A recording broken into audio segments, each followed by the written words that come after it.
ये आपका ऐवान वाला है। आप यहाँ पर बैठकर बहस किस बात पर होती है? 22 ग्रेड के तमाम सेक्रेटरीज के पास ब्लू पासपोर्ट है, हमारे पास क्यों नहीं है? आपको हर चीज में वीआईपी चीजें क्यों चाहिए? हर चीज में मुराद चाहिए। कितनी दफा यहाँ पे प्याज आलू टमाटर की कीमत पे बात हुई है यहाँ पर बताएं? आपको ताहयात ब्लू पासपोर्ट अपने लिए भी चाहिए, अपने 28 साल औलाद के लिए भी चाहिए। जब तक वो 28 साल का ना हो आपको उसके लिए ब्लू पासपोर्ट भी चाहिए। इस दफ़ा ऐसा हुआ है कि ये सेनेट के अंदर से खबर आई है और खैबर पख्तूनख्वा की अपने जो सूबाई असम्बली है उसके अंदर से खबर आई है। पहले ज़रा हम देख लेते हैं कि जी अरकान पार्लियामेंट की और सेनेटर्स की जो ब्लू पासपोर्ट के हवाले से क्या डेवलपमेंट है। अरकान पार्लियामेंट की तनख्वाहों में इजाफे, ब्लू पासपोर्ट के लिए बिल सेनेट कमेटी से मंजूर होता है। अरकान पार्लियामेंट की तनख्वाहों और मराद से मुतालिक बिल सेनेट कमेटी बराए दाखिला ने मुतफ़िका तौर पर मंजूर किया है और बिल सेनेट के इजलास में पेश किया जाएगा। सेनेट की कमेटी बराए दाखिला का इजलास मुनक्किद हो जिसमें सेनेटर मोहम्मद अब्दुल कादिर की जानिब से अरकान पार्लियामेंट की तनख्वाह और मराद में इजाफे का bill the members of parliament salaries and allowances तरमीमी एक्ट 2026 पेश किया गया। बिल के मतन में कहा गया कि साबिक अरकान पार्लियामेंट को मुफ्त ऑफिशियल ब्लू पासपोर्ट का हकदार बनाया जाए। साबिक रुकन पार्लियामेंट के शरीके हयात और 28 साल से कम उम्र के ज़ेर कवालत बच्चे भी मुफ्त ब्लू पासपोर्ट हासिल कर सकेंगे। रिटायर्ड वफाकी सेक्रेटरीज BPS 22 और उनकी फैमिलीज को यह सहूलत पहले से हासिल है। साबिक अरकान पार्लियामेंट को भी रिटायर्ड वफाकी सेक्रेटरीज के मुसावी लेके आया जाए। कायमा कमेटी बराए दाखिला ने तफसीली गौर और जायजे के बाद बिल को मुतफ़िका तौर पर मंजूर किया और कायमा कमेटी से मंजूरी के बाद बिल को अब हतमी कानून साजी और वोटिंग के लिए सेनेट के बाकायदा इजलास में पेश किया जाएगा।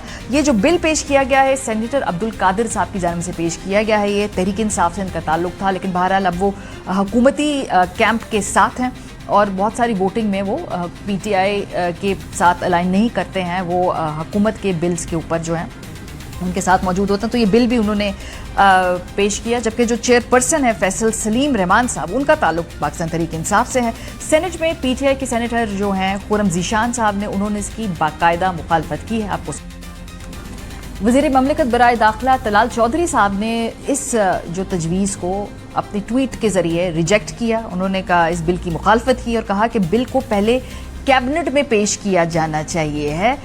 लेकिन हम आपको याद दिलाएं कि कुछ दिन पहले तलाल चौधरी साहब खैबर पख्तूनख्वा में जो ये बिल था उस पर काफ़ी ज़्यादा तनकीद कर रहे थे और वो कह रहे थे कि ये VIP कल्चर को प्रमोट करने की बात है। लेकिन बहरहाल उनकी अपनी पार्टी के जो लोग हैं कमेटी के अंदर मौजूद है सब ने मुतफ़िका तौर पे इस बिल को विफाक के अंदर अप्रूव किया है। तलाल चौधरी साहब का वर्जन सुनवाते हैं आपको। इनके डबल फेस है, लोगों को कुछ बताते हैं और करते कुछ है।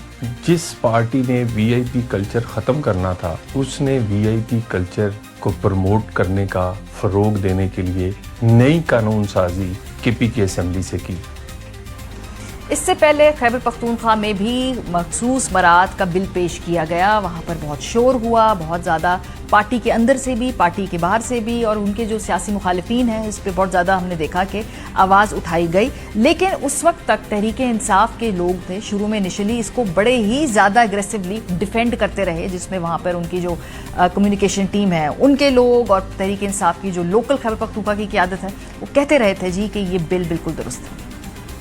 कौमी असम्बली में जो MNAs हैं उनको ब्लू पासपोर्ट मिलता है लाइफ टाइम के लिए, स्पाउस को भी मिलता है, बच्चों को भी मिलता है। सेनेट में भी ब्लू पासपोर्ट मिलता है और पाकिस्तान में इस वक्त 57,000 ब्लू पासपोर्ट्स और पाकिस्तान में पार्लियामेंटेरियन शायद 1,000 होंगे। तो 57,000 पासपोर्ट्स किस किस के पास है इस पे भी बात करनी चाहिए। सिर्फ सियासतदान क्यों टारगेट, यानी कहीं भी इस बात का दराक ही नहीं है कि एक एक्स्ट्रा मराद वाला पासपोर्ट लेने में प्रॉब्लम क्या है। भाई कोई पैसे तो नहीं खर्च हो रहे, कोई लोगों पे इस पे फाइनेंशियल स्ट्रेस तो नहीं आ रहा। बहुत ही टोन डेफनेस है, ये मालूम ही नहीं कि ये गलत बात क्यों समझी जा रही है और लोग उस पर गुस्सा क्यों है।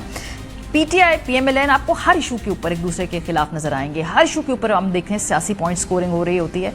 इस इशू के ऊपर खैबर पख्तूनख्वा में दोनों जमातें हम आवाज़ थी और फिर नतीजा ये हुआ कि इस बिल को फिलहाल रोक लिया गया है और नाराज़ी है खैबर पख्तूनख्वा हुकूमत की। वो कहते हैं कि इतना प्रोपेगेंडा किया गया इस बिल के हवाले से कि हमें इस बिल को वापस लेना पड़ा। अब अगर प्रोपेगेंडा है तो बिल वापस क्यों लिया गया? आप इसके ऊपर अपने खड़े रहते कि भाई हमने सही बिल पास किया। बहरहाल जी सुनिए फिर हुकूमत का मौका। आज CM अफरीदी साहब की सरबराही में काबीना मेंबरान का इजलास था, उसमें स्पीकर साहब को भी लिया गया, उनसे भी मशावरत हुई और कुछ दिनों से जो एक्ट 2026 के बारे में जो प्रोपेगेंडा हो रहा है उसको डिस्कस किया गया कि तमाम मुतनाज़ा शिकों को वापस लिया जा रहा है। जो 1988 का एक्ट था ये तमाम मुतनाज़ा शिकें जितनी भी हैं उसके मुताबिक ही दुरुस्त और बहाल किया जाएगा।